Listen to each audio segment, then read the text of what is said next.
Alice's Adventures in Wonderland. This is Chapter 8, The Queen's Croquet Ground. I really hope you enjoy. A large rose tree stood near the entrance of the garden. The roses growing on it were white, but there were 3 gardeners at it, busily painting them red. Alice thought this was a very curious thing, and she went nearer to watch them. And just as she came up to them, she heard one of them say, "Look out now, 5. Don't go splashing paint over me like that." "I couldn't help it," said 5, in a sulky tone. 7 jogged my elbow, on which 7 looked up and said, "That's right, 5. Always lay the blame on others." "You'd better not talk," said 5. "I heard the Queen say only yesterday you deserve to be beheaded." "What for?" said the one who had first spoken. "That's none of your business too," said 7. "Yes, it is his business," said 5, "and I'll tell him. It was for bringing the cook tulip roots instead of onions." 7 flung down his brush and had just begun, well, of all the unjust things, when his eye chanced to fall upon Alice as she stood watching them, and he checked himself suddenly, and the others looked round also, and all of them bowed low. "Would you tell me," said Alice, a little timidly, "why are you painting those roses?" 5 and 7 said nothing, but looked at 2. 2 began in a low voice, "Why, the fact is, you see, miss, this here ought to have been a red rose tree, and we put up a white one in by mistake, and if the Queen was to find it out, we should all have our heads cut off, you know. So you see, miss, we're doing our best afore she comes to." At this moment 5, who had been anxiously looking across the garden, called out, "The Queen, the Queen!" and the 3 gardeners instantly threw themselves flat upon their faces. There was a sound of many footsteps, and Alice looked round, eager to see the Queen. First came 10 soldiers carrying clubs. They were all shaped like the 3 gardeners, oblong and flat, with their hands and feet at their corners. Next the 10 courtiers. These were ornamented all over with diamonds, and walked 2 and 2 as the soldiers did. After these came the royal children. There were 10 of them, and the little dears came jumping merrily along, hand in hand, in couples. They were all ornamented with hearts. Next came the guests, mostly kings and queens, and among them Alice recognised the White Rabbit. It was talking in a hurried, nervous manner, smiling at everything that was said, and went by without noticing her. Then followed the Knave of Hearts, carrying the king's crown on a crimson velvet cushion, and last of all this grand procession came the King and the Queen of Hearts.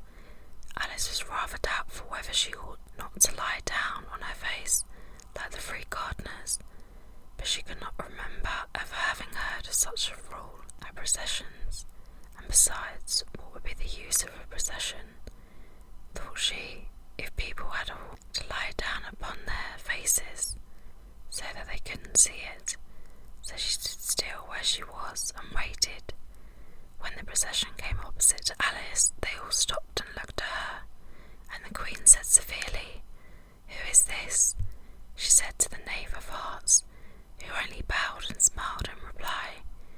"Idiot," said the Queen, tossing her head impatiently, and turning to Alice she went on, "What's your name, child?"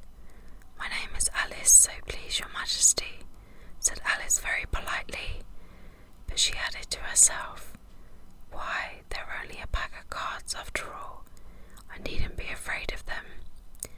"And who are these?" said the Queen, pointing to the 3 gardeners who were lying round the rose tree, for you see, as they were lying on their faces, and the patterns on their backs was the same as the rest of the pack, she could not tell whether they were gardeners or soldiers or courtiers or 3 of her own children.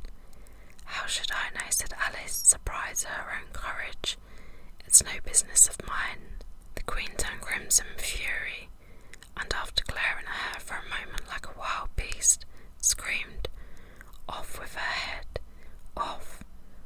wasn't, said Alice very loudly and decidedly, and the Queen was silent.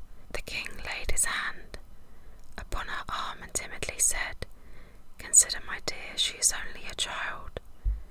The Queen turned angrily away from him and said to Knave, "Turn them over," and Knave did so very carefully with one foot. "Get up," said the Queen in a shrill, loud voice, and the 3 gardeners instantly jumped up and began bowing to the King, the Queen, the royal children, everybody else. "Leave off that," screamed the Queen. "You make me giddy." And then turning to the rose tree, she went on, "What have you been doing here?" "May it please your Majesty," said two, in a very humble tone, going down on one knee as he spoke. "We were trying." "I see," said the Queen, who had meanwhile been examining the roses.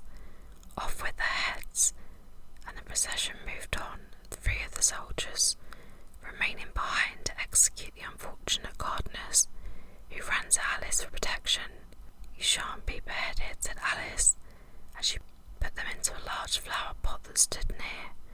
The 3 soldiers wandered about for a minute or 2, looking for them, and then quietly marched off and after the others.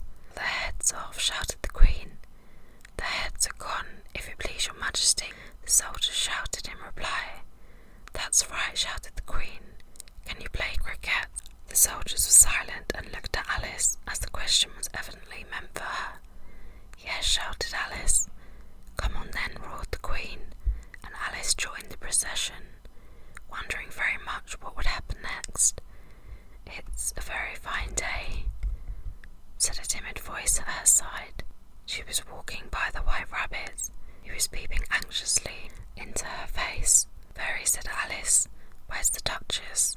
"Hush, hush," said the Rabbit in a low, hurried tone. He looked anxiously over his shoulder as he spoke, and then raised himself upon tiptoe, put his mouth close to his ear, and whispered, "She's under sentence of execution." "What for?" said Alice. "Did you say what a pity?" the Rabbit asked. "No, I didn't," said Alice. "I don't think it's at all a pity," I said. "What's for?" "She bogs the Queen's tears," the Rabbit began. Alice gave a little scream of laughter. "Oh, hush," the Rabbit whispered in a frightened tone. "The Queen will hear you. You see, she came rather late," and the Queen said. "Get to your places," shouted the Queen in a voice of thunder, and people began running about in all directions, tumbling up against each other. However, they got settled down in a minute or 2, and the game began. Alice thought she had never seen such a curious cricket ground in all her life. It was all ridges and furrows. The balls were live hedgehogs, the mallets live flamingos, and the soldiers had to double themselves up and to stand upon their hands and feet to make the arches. The chief difficulty Alice found at first was in managing her flamingo. She succeeded in getting its body tucked away, comfortably enough, under her arm, with its legs hanging down, but generally just as she had got its neck nicely straightened out, and was going to give the hedgehog a blow with his head, it would twist itself round and look up in her face with such a puzzled expression that she could not help bursting out laughing. And when she had got its head down and was going to begin again, it was very provoking to find that the hedgehog had unrolled itself and was in the act of crawling away. Besides all this, there was generally a ridge or a furrow in the way, wherever she wanted to send the hedgehog to, and as the doubled up soldiers were always getting up and walking off to other parts of the ground, Alice soon came to the conclusion that it was a very difficult game indeed. The players all played at once, without waiting for turns, quarrelling all the while, and fighting for the hedgehogs, and in a very short time the Queen was in a furious passion, and went stumping about and shouting, "Off with his head," or "Off with her head," about once in a minute. Alice began to feel very uneasy, to be sure. She did not as yet have any dispute with the Queen, but she knew that it might happen any minute, and then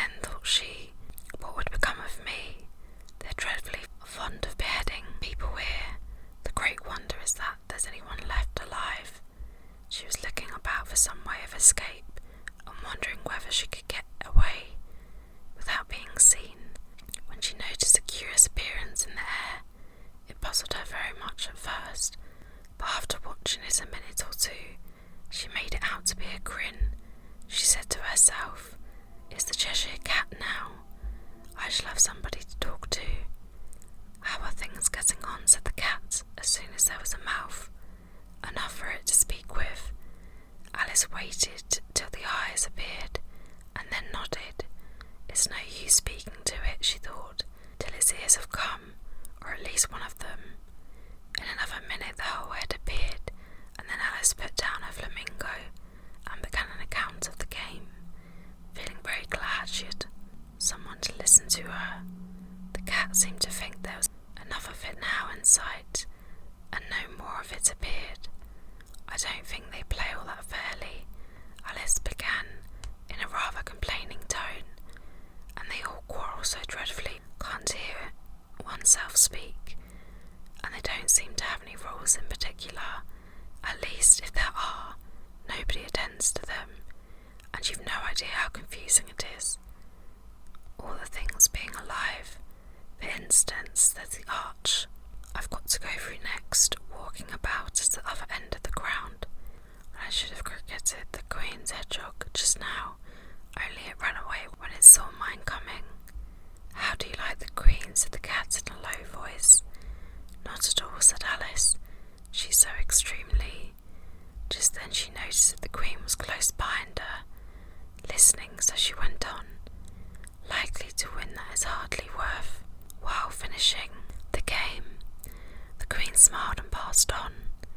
"Who are you talking to?" said the King, coming up to Alice and looking at the cat's head with great curiosity. "It's a friend of mine, a Cheshire Cat," said Alice. "Allow me to introduce it." "I don't like the look of it at all," said the King. "However, it may kiss my hand if it likes." "It'd rather not," the cat remarked. "Don't be impertinent," said the King, "and don't look at me like that." He got behind Alice as he spoke. "A cat may look at the King," said Alice. "I've read that in some book, but I don't remember where."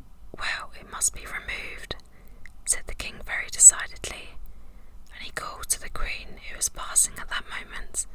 "My dear, I wish you would have this cat removed." The Queen had only one way of settling all difficulties, great or small. "Off with his head," she said without looking round. "I'll fetch the executioner myself," said the King eagerly, and he hurried off. Alice thought she might as well go back and see how the game was going on, as she heard the Queen's voice in the distance, screaming with passion. She had already heard her sentence 3 of the players to be executed for having missed their turns, and she did not like the look of things at all, as the game was in such confusion that she never knew whether it was her turn or not. So she went in search of the hedgehog. The hedgehog was engaged in a fight with another hedgehog, which seemed to Alice an excellent opportunity for cricketing one of them with the other. The only difficulty was that her flamingo was gone across to the other side of the garden, where Alice could see it trying, in a helpless sort of way, to fly up into one of the trees. By the time she had caught the flamingo and brought it back, the flight was over, and both the hedgehogs were out of sight. "But it doesn't matter much," thought Alice, as all the archers are gone, and from this side of the ground, she tucked it under her arm, that it might not escape again, and went back for a little more conversation with her friend. When she got back to the Cheshire Cat, she was surprised to find quite a large crowd collected round it. There was a dispute going on between the executioner, the King and the Queen, who were all talking at once, while all the rest were quite silent and looked very uncomfortable. The moment Alice appeared, she was appealed to by all 3 to settle the question, and they repeated their arguments to her, though as they spoke at once, she found it very hard indeed to make out exactly what they said. The executioner's argument was that you couldn't cut off a head unless there was a body to cut it off from, that he had never had to do such a thing before, and he wasn't going to begin at this time of life. king's argument was that anything that had a head could be beheaded, and that you weren't to talk nonsense. The queen's argument was that if something wasn't done about it in less than no time, she'd have everybody executed all round. It was this last remark that made the whole party look so grave and anxious. Alice could think of nothing else to say but, "It belongs to the Duchess. You'd better ask her about it." "She's in prison," the Queen said to the executioner. "Fetch her here." And the executioner went off like an arrow. The cat's head began finding a way the moment he was gone, and by the time he had come back with the Duchess, it had entirely disappeared. So the King and the executioner ran wildly up and down looking for it, while the rest of the party went back to the game. Okay guys, that was chapter 8 of Alice's Adventures in Wonderland. I really hope you enjoyed. If you did, don't forget to give me a big thumbs up and subscribe down below for more videos, and I hope to see you in my next one. Bye guys.